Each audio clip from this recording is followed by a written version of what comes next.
Je ne suis pas l'auteur de cette musique. Je ne suis pas l'auteur de cette chanson.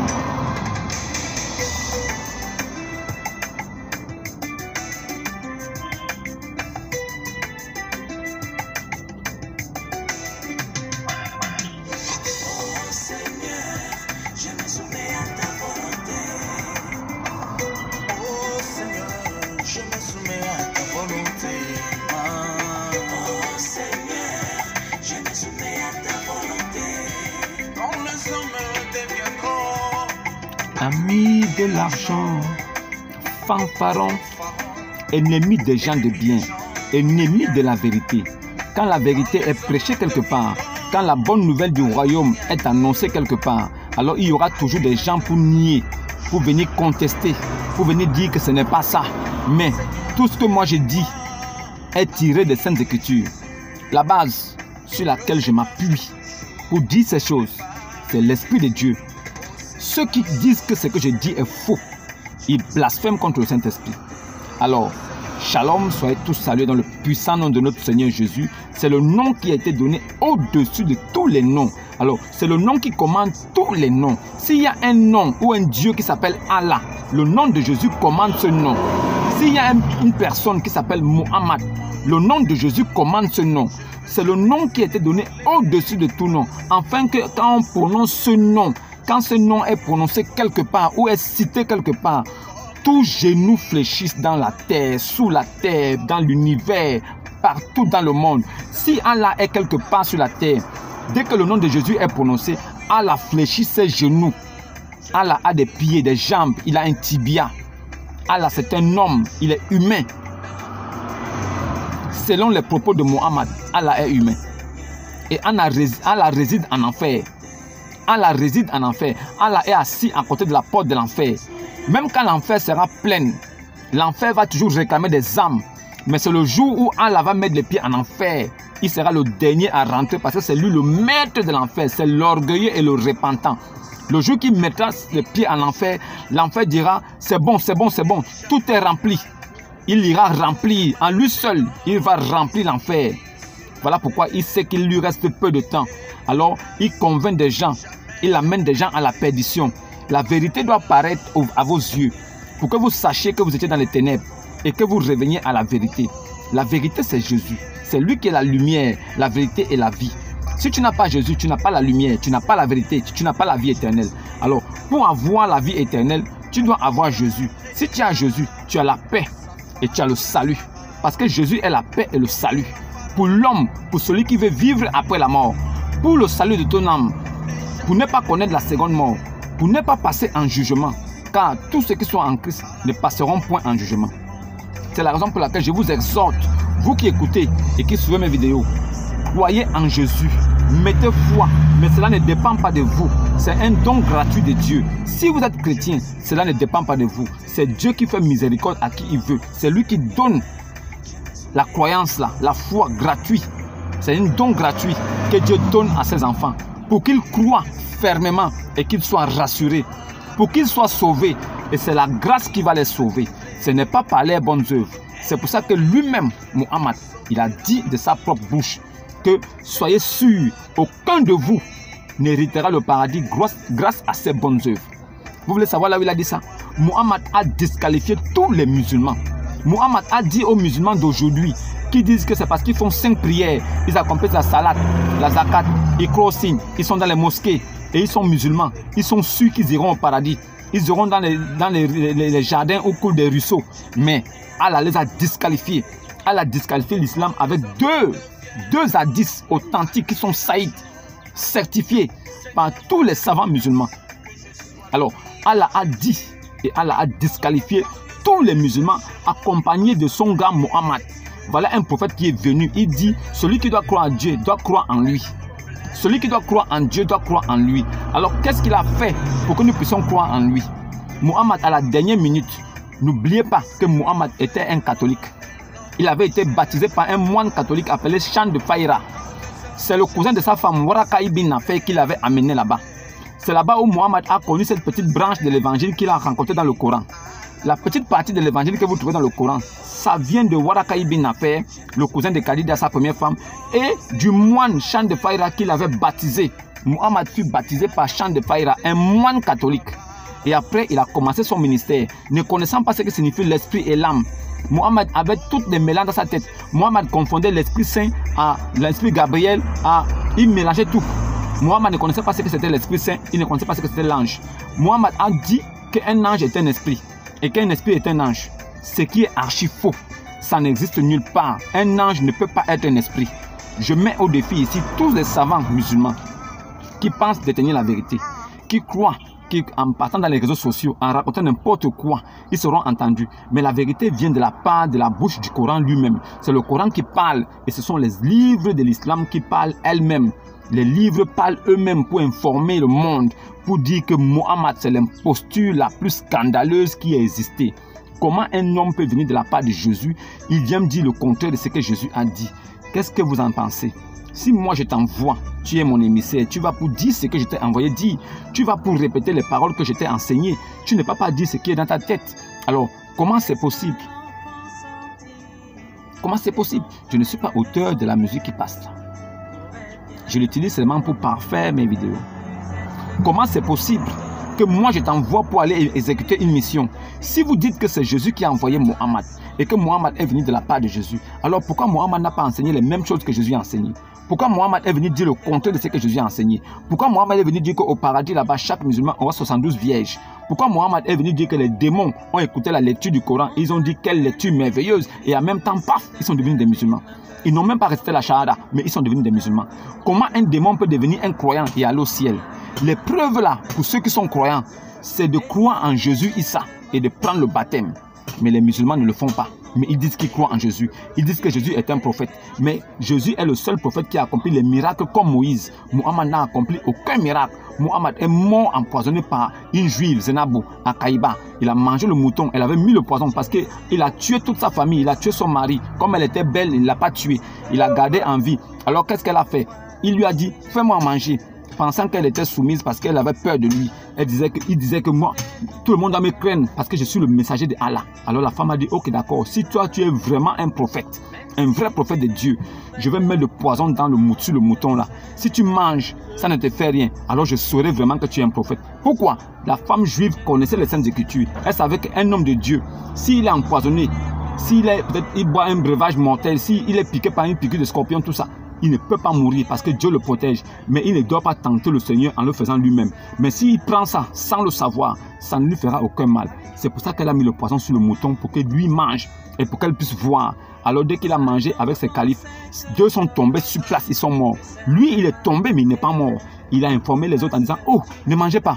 Le morceau de mouton que je viens de manger m'a informé que la nourriture est empoisonnée. C'est comme ça qu'on a attrapé la femme, on l'a gardée quelque part. Lui-même, on l'a amené pour commencer à le soigner, mais il n'a pas guéri.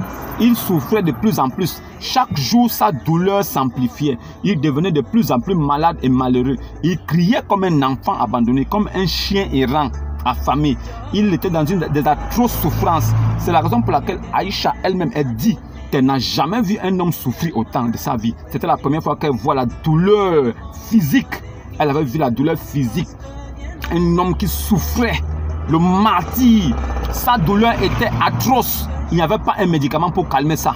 Maintenant, si vous vous dites que c'est lui qui est le consolateur, que c'est lui que Jésus a envoyé et que ce consolateur-là, Jésus a dit que le consolateur devait demeurer éternellement, il ne devait jamais mourir. Si le consolateur est venu de la part de Mohammed, si c'est lui qui est venu de son vrai nom, Abu al-Qasim, c'est le nom qu'il avait de naissance.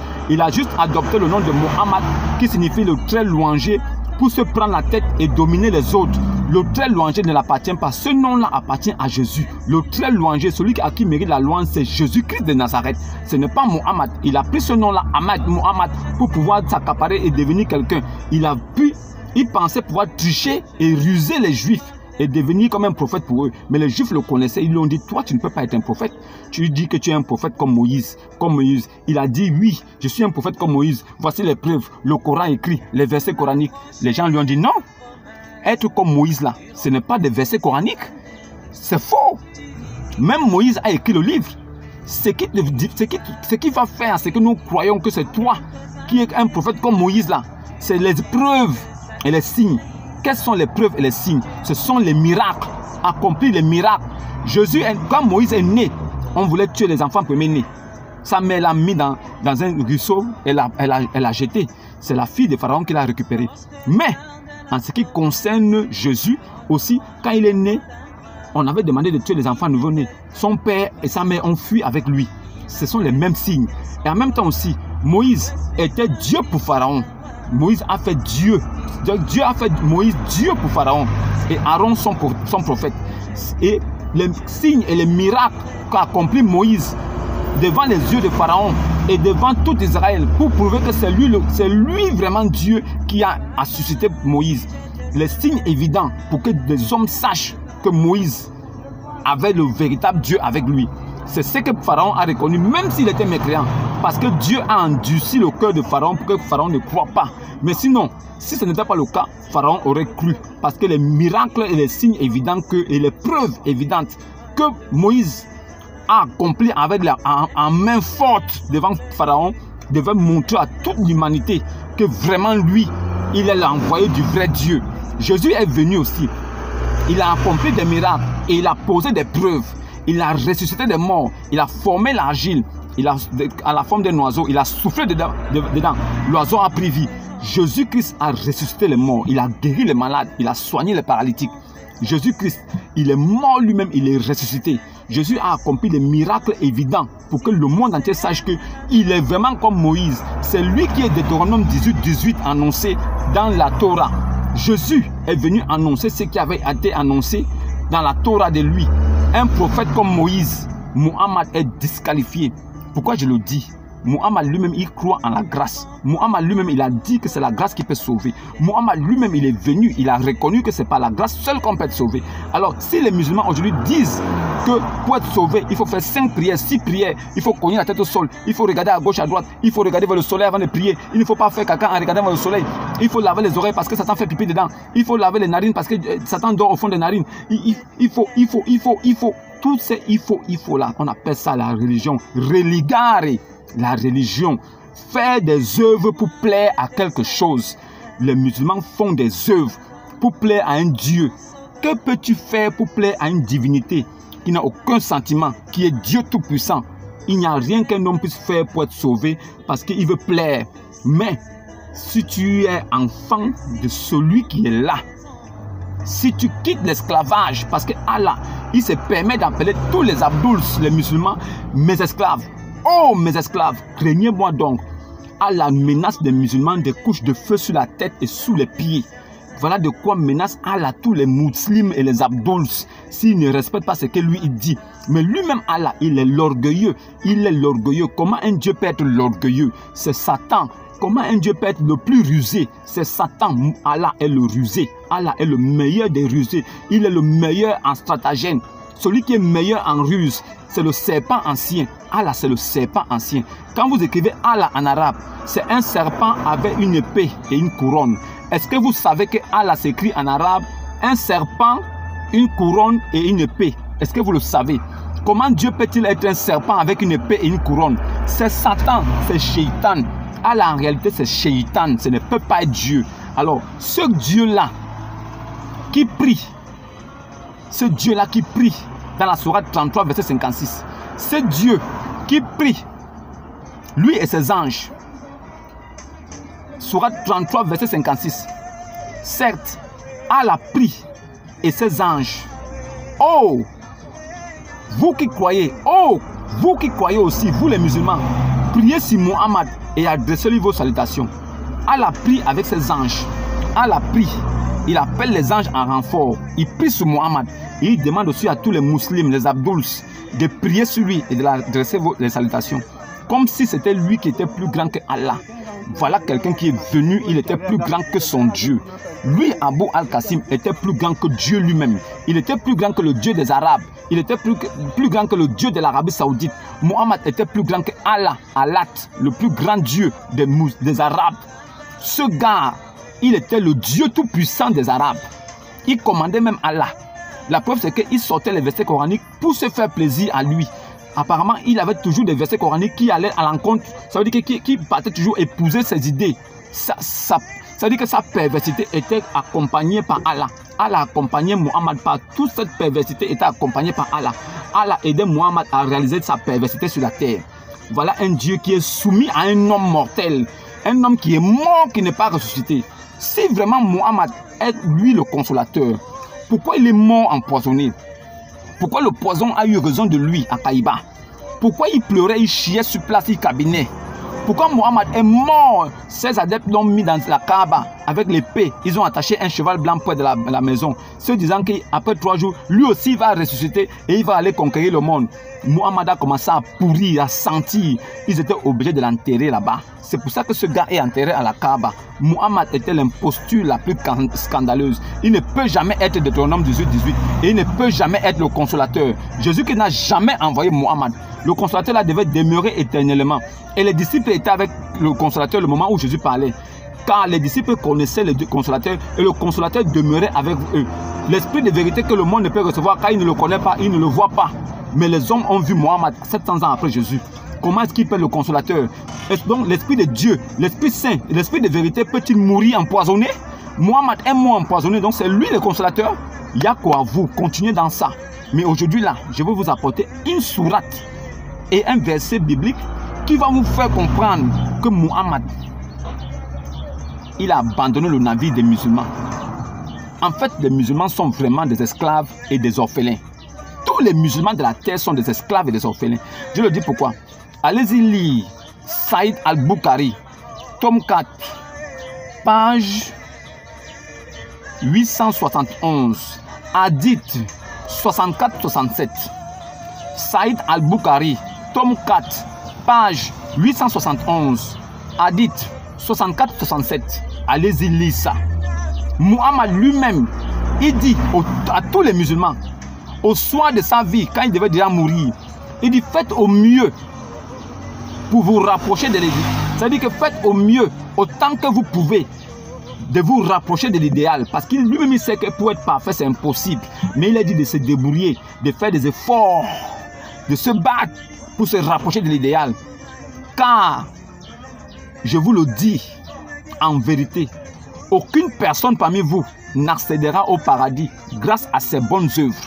Muhammad dit à tous les musulmans qui prient 20 fois, 50 fois, là, qui lavent le anus, les pieds, les brindilles, qui lavent la tête, les oreilles, là, que malgré tout ce qu'ils font là, ils n'iront jamais au paradis. Maintenant, il y avait quelqu'un à côté qui a dit, oh, comment tu peux dire ça, apôtre de Djibril? Comment tu dis ça, apôtre de Djibril? Je l'appelle apôtre de Djibril parce qu'il n'a jamais parlé avec Allah. Moïse a parlé face à face avec Dieu. Jésus a parlé face à face avec Dieu. Muhammad n'a jamais parlé face à face avec Allah. Muhammad, il n'a jamais parlé face à face avec Allah. C'était avec Djibril qu'il parlait. Ça, je vous mets aussi au défi. Vous pouvez me prouver ça si vous pouvez. Allez chercher les écrits. Cherchez-moi des écrits et apportez-moi ça. Là où Muhammad a parlé avec Allah, ça n'existe jamais. Vous allez parcourir tout le Coran, vous ne verrez jamais ça. Et même dans les hadiths, vous ne verrez jamais ça. Muhammad n'a jamais parlé face à face avec Allah. Jamais. Alors que ça fut le contraire. Jésus a parlé avec Dieu face à face. Et Moïse aussi.